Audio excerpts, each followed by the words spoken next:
Well, we're home. This is kind of a fun week, but we made it home. And now it's Saturday, and I am going to be doing some stuff around the yard. Doing a little bit of outside work. We're not going to be in the garage. But yeah, it's kind of nice to have the garage all at least somewhat cleaned out and usable.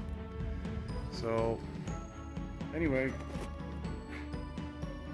we're gonna basically be working out in the garden box area. Since the weather's starting to get good for the summer, well, springtime, we're gonna be working a lot more outside than what we've been doing on the garage. And for the last couple years, I was in the basement finishing it off. But so for the next little while, we're gonna be doing a lot more outside. And like I said, today we're working on the garden boxes. I'm going to try to get some of them filled up. Whenever I work all week and I'm gone, so all my projects just kind of stack up. And we kind of have to wait until I'm home. And generally I'm home on Saturdays, so that's my get projects done. So that's what we're going to do today. I did have to look at my daughter's car, check the brakes on it. She was all worried about that, but she's still got plenty of pad and the car's in pretty good shape. So now we're on to the yard work. Okay, this wheelbarrow, it's kind of sad, but I basically got it a few years back. Somebody just gave it to me. I always had a problem with the wheel going flat. So since we're starting a new season, since that one's pretty much toast, I'm going to replace it. But I always hated how these single-wheeled wheelbarrows, they're always tippy when you're going over rough terrain and stuff like that, or you're loading it up and you get the front heavy, they always have a tendency to tip over. So I went to the hardware store and I bought 2 wheels and a 5/8 rod. And I'm going to convert this to a 2-wheel wheelbarrow. First of all, you have to cut off the tabs on the ends of these brackets. And then once you do,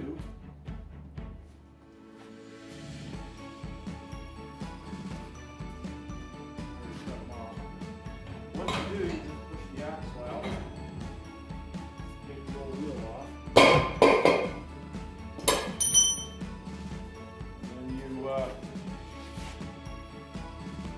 Get your other axle, and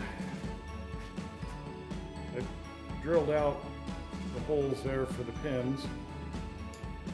We got that one in already, and you get it the right length for the for the washer and the pin to fit in between there, and you have that for the other side. So first you take one wheel, put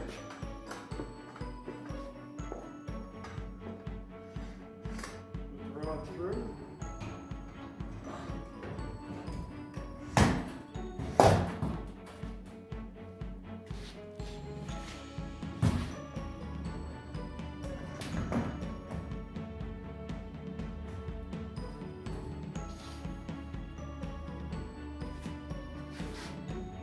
on this side. I just happen to have some hairpins, so that's what I use, but normally you use a power pin. Move that over. And then the main axle hanger things, they're the same. Just got the axle to the right leg.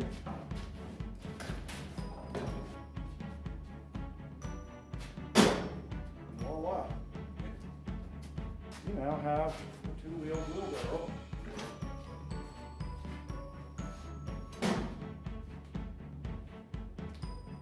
Out of an old single. These garden boxes out of just those red logs you get at Home Depot or Lowe's. Kind of expensive, but do raised boxes, I don't think it's much more than any of the other or any other material you might use. We put weed block underneath the small pea gravel that we use for the walkway around it. Okay, there's the garden boxes from up above. Wanted them close to the house so that it'd be easy access to go out and work on them. And up here, up above the yard, I'm going to put a fire pit, and I'm trying to level it out. I got a pretty good slope here, so I've been trying to dig into it, but this is pretty hard dirt.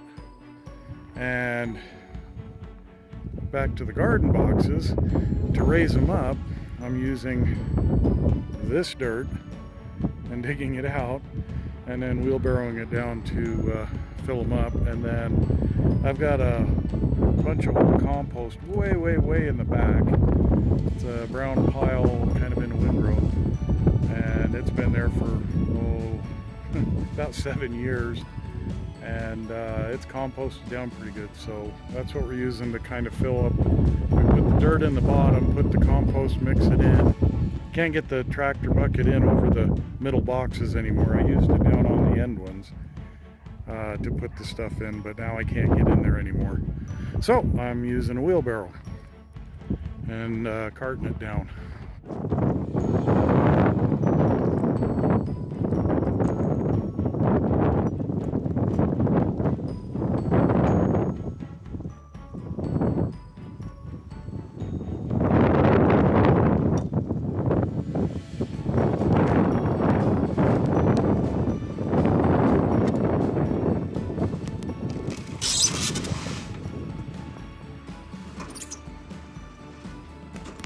Once we get them built, these back ones are the newest ones, and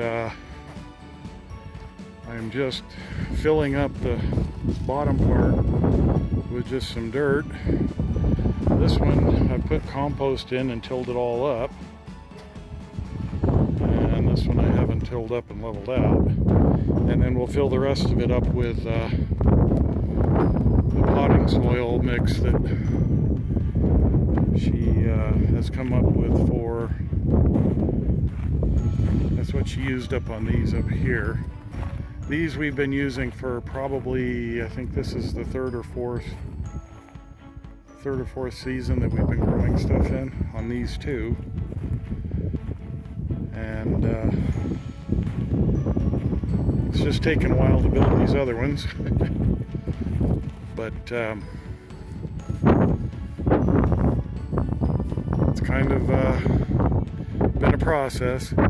But each one, well, the big ones here in the middle, they used a lot more of the wood. But back when I built these first two original, they were about $500 worth of that timber. Well, I think it was $500 for both of them, timber wise. And that was back when they were like $2.99 a board. And then I think they were about $4 to $4.50 a board for when I built these. And so, but they have a pretty good look. I like the way they came out. And when they get them all done, get all the dirt in them, it's gonna really look good. But those are the garden boxes. And like I said, they're about I think it was $300 for each of these front boxes. And then with the price increase, it was about $500 for each of the middle ones, and then about $350, $400 for the back two, which are basically the same as these. And I put rebar, let's see if I can get a good close-up, rebar in the corners, and then I used some 12-inch giant spikes to kind of reinforce in between, you know, on all the levels all the way around, and where they're spliced, they're kind of reinforced with the spikes, and they go down about to that level there. so about 4 of the boards, because they're 12-inch. So as I built it up, I was doing that as it went up. So, but like I said, she was really happy with them, and they look pretty good. A lot of work. Usually took a couple of days to build each of them. So